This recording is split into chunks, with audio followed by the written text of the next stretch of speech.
Story of my life. I've got a family trip coming up, just kind of like a big thing planned for this upcoming weekend.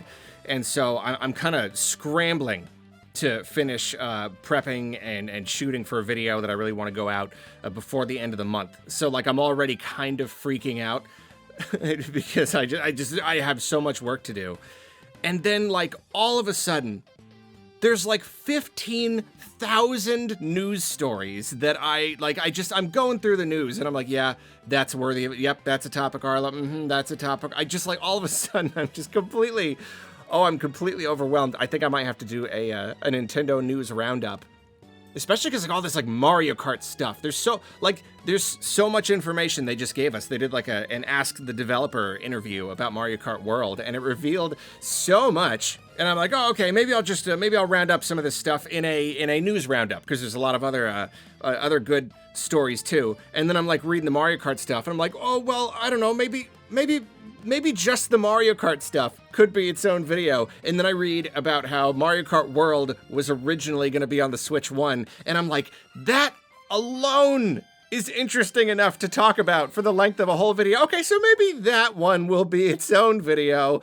I'm still trying to figure out what I'm doing here. I have no idea. But at the very, very least, I'm here talking about this one thing in this one video. That's at least one decision I have made. We're talking about how Mario Kart World was originally going to be on the Switch 1 because I find it absolutely fascinating. Because the subject of Mario Kart on Switch, it has been a very just interesting discussion for the last, 8 years.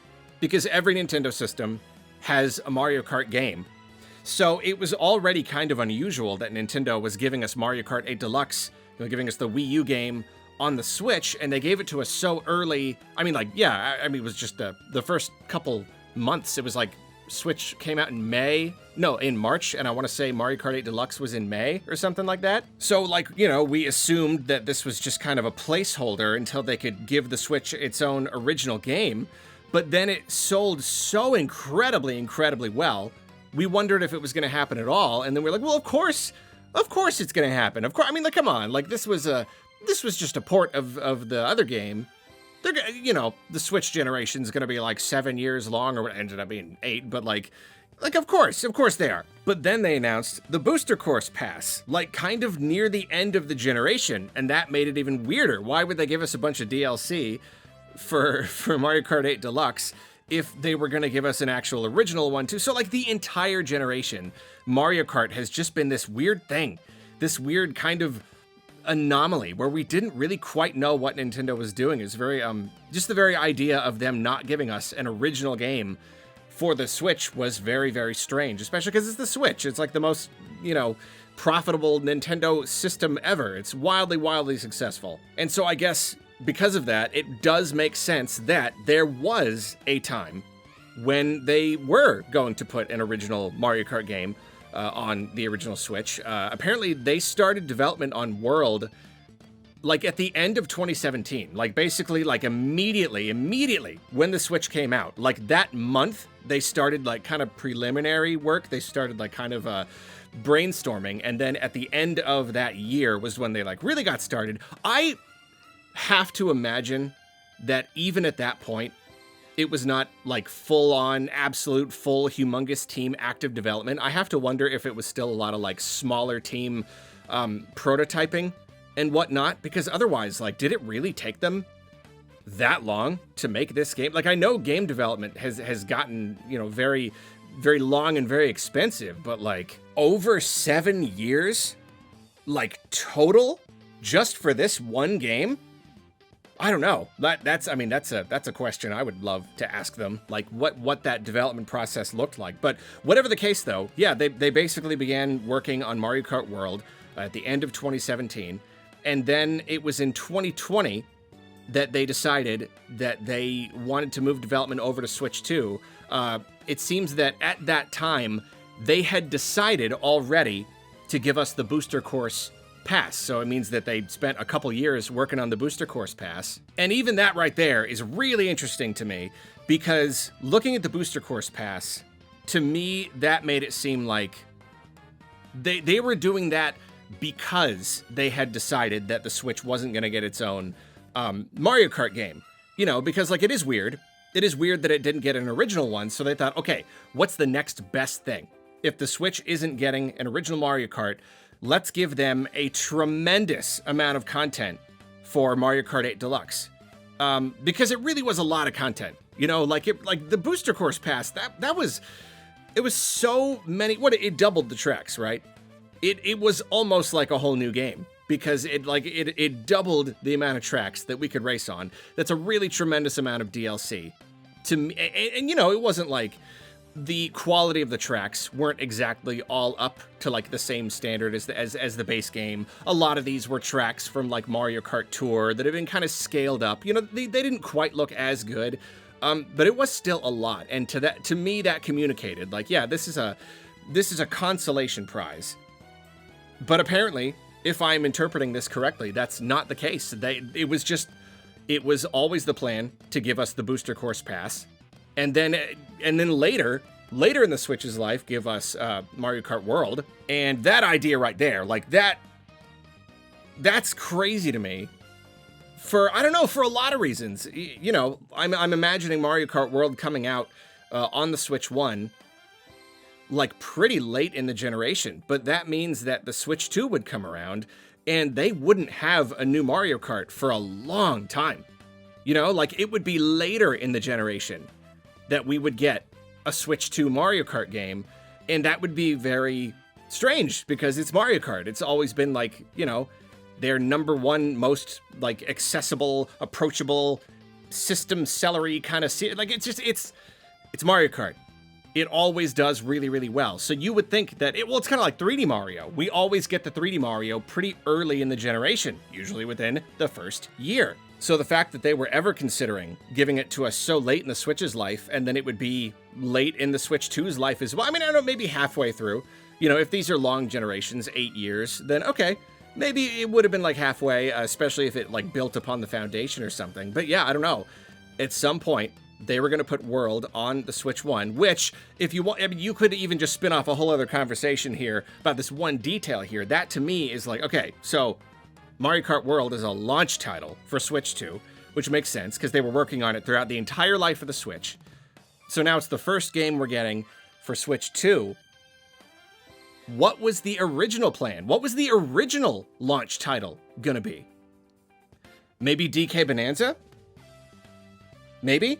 That kind of makes sense. That's why DK Bonanza is coming out only like a month and a half later. That is so soon after the launch of the Switch 2 that suggests that, yeah, maybe that was originally going to be the launch title. But then that brings up all these questions still about, like, what was their original plan for year one? Surely it wasn't just going to be DK Bonanza and, like, Hyrule Warriors, you know? Like, I don't know. Like, there has to be some other... But again, that's a... kind of a bigger discussion. I kind of want to do a video talking about like the idea of like, is there one more game that they have not revealed to us? Is there a real holiday title coming that they're going to reveal in June or something? I don't know, whatever. Back to the point though, it seems that the idea for Mario Kart World was established pretty much immediately. Like they felt that they had done everything they could with the idea of these like isolated courses. A course where it's just you start and then you stop and it's a loop and that's it. They felt that like creatively they had gotten to the end of that. And I love to hear that too, because I kind of felt the same way. Like Mario Kart 8 Deluxe was just like, how do you make courses cooler than this? You know, like there have been so many courses throughout Mario Kart history, and now you've introduced the gravity mechanics. So now there's no limitation to how big and twisty and turny the courses can get. Where else do you go? Other than like, you know, introduce, I mean, sure, they could have like introduced like the grinding stuff. There's always like ideas for new items or whatever, but like the courses themselves, this really was a natural evolution. And that's why they had made that decision pretty early on. But it seems that they hit problems fairly early on, just because of the Switch's hardware. Obviously, plenty of games have kind of struggled to see the artist's vision realized because of the weakness of the hardware, and it seems that they were trying to figure out how to do this open world concept, but it just wasn't working really well. And they were like struggling to like figure out like, what do we take away? You know, like what do we scale back so that this works. And at one point, they were even considering having the game run at 30 FPS, which, I mean, Mario Kart 8 Deluxe is one of the best looking Switch games, and it still runs at 60. So, like, if this was supposed to be the evolution of Mario Kart, this big world thing, it's the next thing in Mario Kart. This is the series evolving.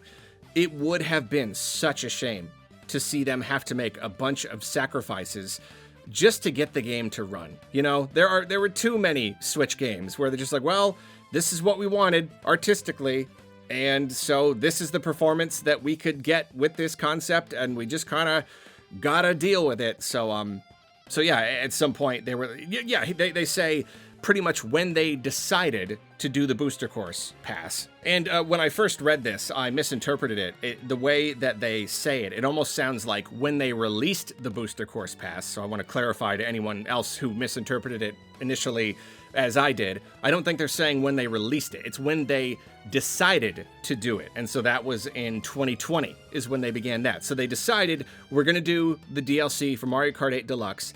And at that point, that was when they made the decision, you know what, maybe we should just make this a Switch 2 title. And they described that as being like a ray of hope. Like it was just a humongous relief, because now they had so much more hardware power to play with, and they were able to realize all of their ideas and this big, cool open world and still have it run really well and all that stuff. And then naturally, too, it wasn't just about having more hardware power. It was also just about having more time. They weren't racing the clock, because it would be weird to release a brand new Mario Kart game at like the very end of the Switch generation. You know, like maybe they originally planned to release it closer to the middle, maybe not too long after the booster course pass came. I really don't know. The timeline to me is still a little bit weird to decide to do the booster course pass in 2020 and then not release it until like, what was it, 2023 or something? I don't know. That the timing is still a little strange to me. I feel like they would have wanted to release Mario Kart World, yeah, at least a couple years before the end of the Switch's life.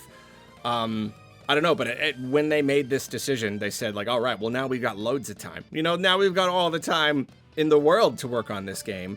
And so they have been able to work on it this whole entire time for all of these years.